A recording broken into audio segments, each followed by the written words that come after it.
Lalin fort धुले महाराष्ट्र राज्य के धुले जिले में स्थित एक ऐतिहासिक स्मारक है। ये किला 18वीं सदी में बना था और क्षेत्र की समृद्ध सांस्कृतिक विरासत का प्रतीक माना जाता है। ये किला एक पहाड़ी के शीर्ष पर स्थित है और आसपास के क्षेत्रों का खूबसूरत पैनोरामिक नजारा प्रदान करता है। यह मुगल सम्राट औरंगजेब द्वारा उनके शासनकाल में बनाया गया था और बाद में मराठा साम्राज्य द्वारा एक सैन्य आधार के रूप में उपयोग किया गया था। ललीन फोर्ट धुले के अत्यधिक आकर्षक वास्तुकला और जटिल डिजाइन के लिए जाना जाता है। इसे पत्थर से बनाया गया है और इसमें कई बेस्टियन और रैम्पार्ट हैं जो संरक्षणीय उद्देश्यों के लिए बनाए गए थे। किले में एक शिव मंदिर और एक हनुमान मंदिर सहित कई मंदिर होते हैं जो इसकी सांस्कृतिक महत्ता को बढ़ाते हैं। आजकल ललीन फोर्ट धुले एक लोकप्रिय पर्यटक स्थल है। सोनगीर किला धुले जिले में स्थित एक प्रमुख पर्यटक स्थल है। ये किला 15वीं शताब्दी में बनाया गया था और महाराष्ट्र के इतिहास में एक महत्वपूर्ण स्थान रखता है। सोनगीर किले का निर्माण अंग्रेजों द्वारा किया गया था जब वे भारत में शासन कर रहे थे। ये किला बहुत ही ऊंची पहाड़ी पर स्थित है और इससे आपको देखने को कई सुंदर दृश्य मिलते हैं।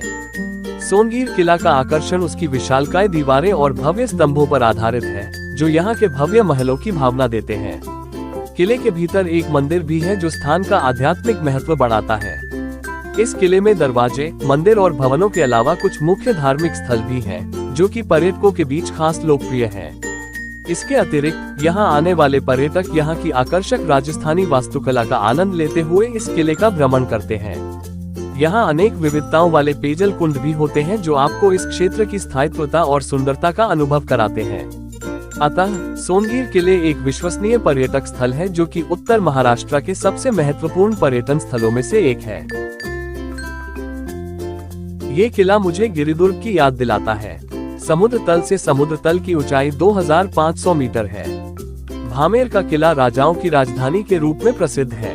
दुर्ग ने 3 ओर से बस्ती को घेर रखा है तथा चौथी ओर द्वार एवं प्रवेश द्वार का निर्माण किया गया है।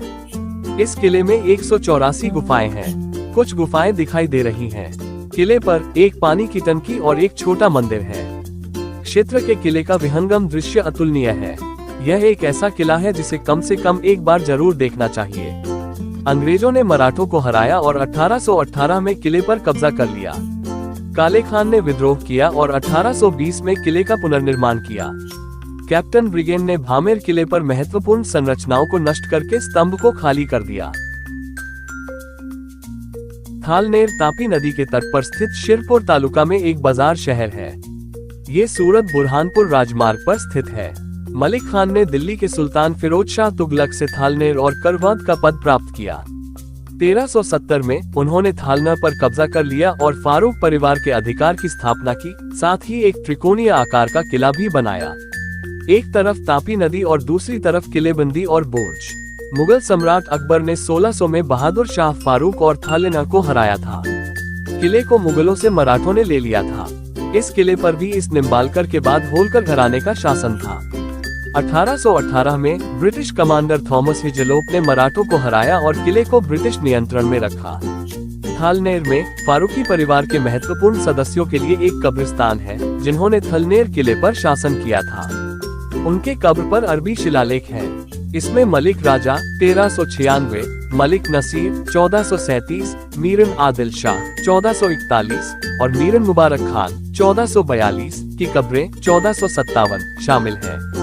थालनेर शिरपुर चोपड़ा मार्ग पर स्थित है। अपने चिनकारा के लिए विख्यात अनेर अभयारण्य पास में स्थित है। माई हॉलिडे वाटर पार्क धुले में है, जहां आपको अपनी छुट्टियों का भरपूर मजा मिलेगा।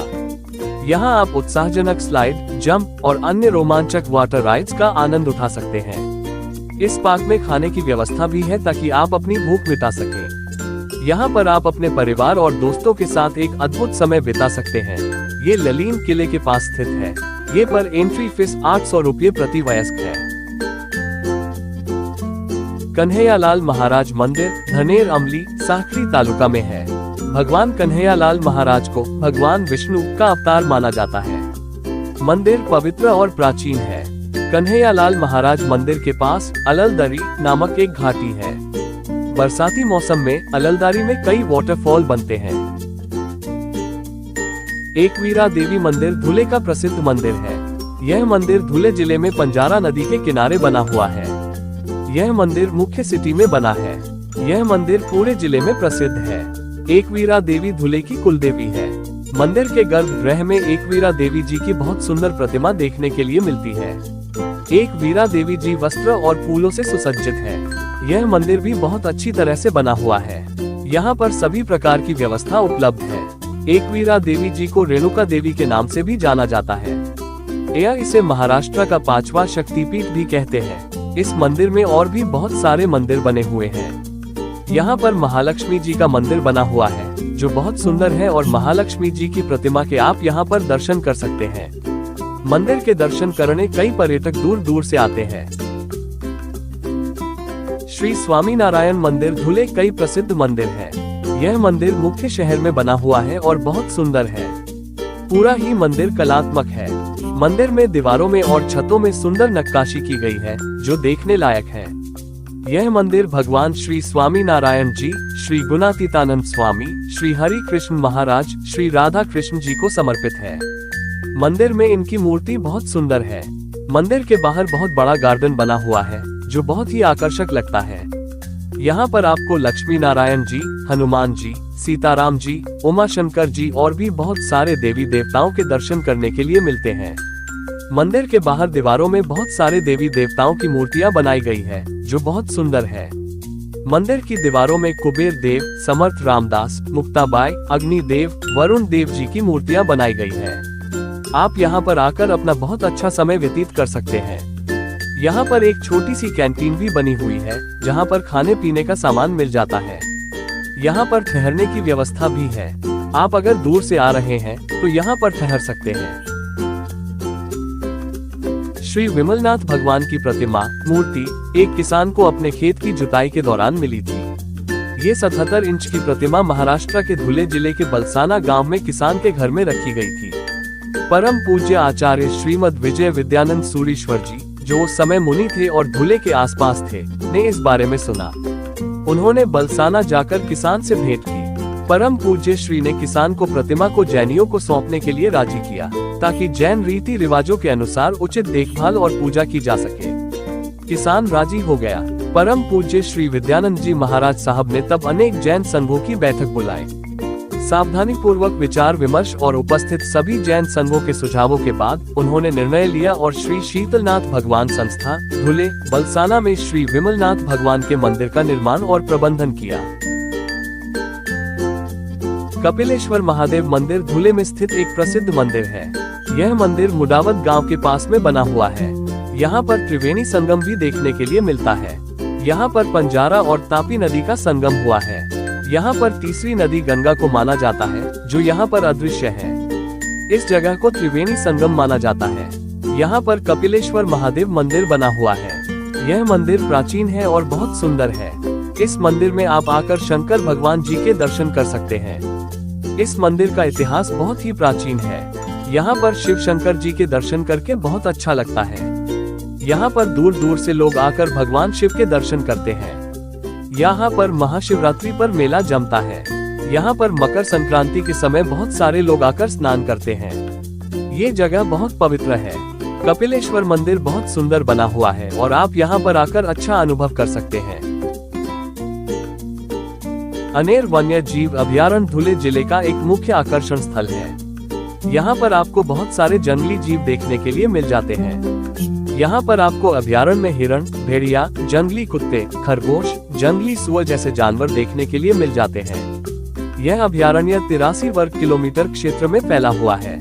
इस अभयारण्य में आनेर नदी बहती है। यहाँ पर आनेर नदी पर बांध बना हुआ है जो बहुत बड़े क्षेत्र में फैला हुआ है और अभयारण्य में पानी का मुख्य स्रोत है। यहाँ पर आपको बहुत सारी बर्ड्स पर देखने के लिए मिलेंगे। आप यहाँ पर घूमने के लिए आ सकते हैं और अपना अच्छा समय व्यतीत कर सकते हैं। आप यहाँ पर आनेर डैम भी घूम सकते हैं। ये बांध बहुत बड़ा है। ये बांध अनेर नदी पर बना है। यहाँ पर आप बरसात के समय आकर अच्छा समय व्यतीत कर सकते हैं। धुले के सिटी सेंटर में इतिहासकार वी.के. रजवाड़े में इस संस्थान को स्थापन किया है। इस संस्था में इतिहासविद वी.के. रजवाड़े के ऐतिहासिक अभिलेखों, पुस्तकों को संरक्षित करने तथा शोधार्थियों को अध्ययन व शोध उपलब्ध किया जाता है। रजवाड़े रिसर्च सर्कल में फारसी, मोडी, संस्कृत, मराठी और हिंदी भाषा के ग्रंथों, शिलालेखों, प्राचीन मूर्तियों और अद्वितीय ऐतिहासिक कलाकृतियों का संग्रह भी है। यहाँ देश भर से शोधार्थी अध्ययन करने आते हैं। यहाँ रजवाड़े अनुसंधान बोर्ड का पुस्तकालय भी है। इस पुस्तकालय में कुल 25,000 ग्रंथ हैं।